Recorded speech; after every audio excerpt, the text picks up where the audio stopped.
Dramatique, mais bon, on n'est pas quand même... Mais un gars qui a 20 ans aujourd'hui, je comprends qu'il soit inquiet.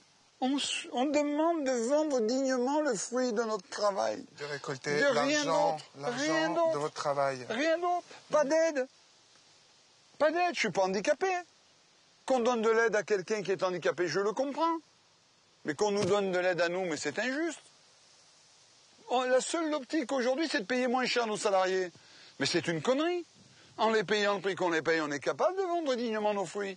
Vous savez que si on nous achetait le prix que coûtent nos produits, on est capable d'embaucher 1 million de personnes demain matin. Mais vous imaginez le gâchis?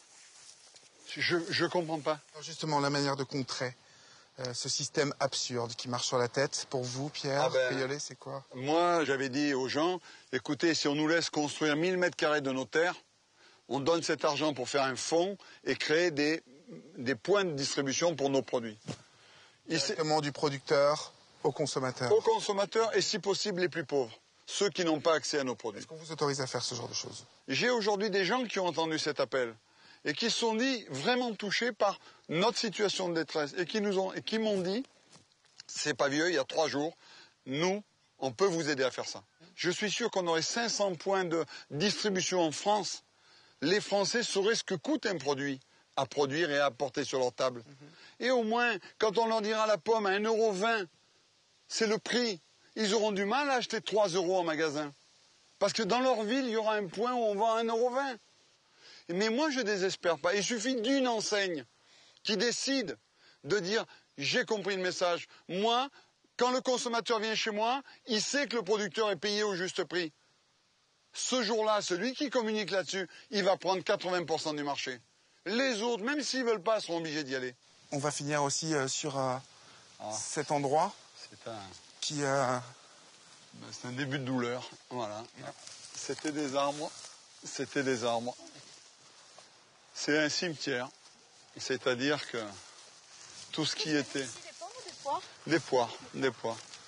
Et pourquoi c'est un cimetière, Pierre? Parce que, comme on n'arrive pas à vendre, il y a un moment, il faut prendre des décisions.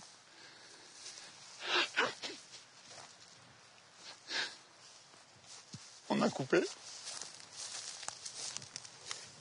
Mais c'est pas fini parce que j'ai laissé les tuteurs.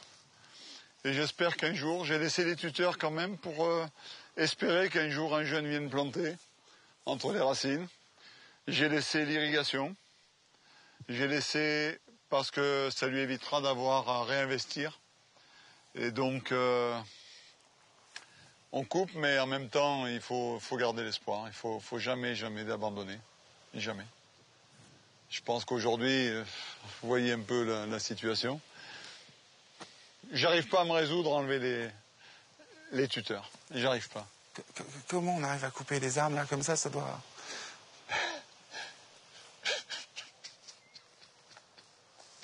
Allez, il y a plein d'espoir là. Allez, on est, comme on a dit, on est dans le paradis. On continue d'être dans le paradis. Non, mais c'est vrai. Hein? Couper les arbres, couper les arbres, c'est bientôt possible. Dans 2 ans, c'est fini. À la fin de mon périple agricole, en bouclant mon tour de France des campagnes, j'ai encore plein d'interrogations en tête. Les agriculteurs auront-ils vraiment les moyens de s'unir et de s'organiser pour faire face au rouleau compresseur des industriels et de la grande distribution?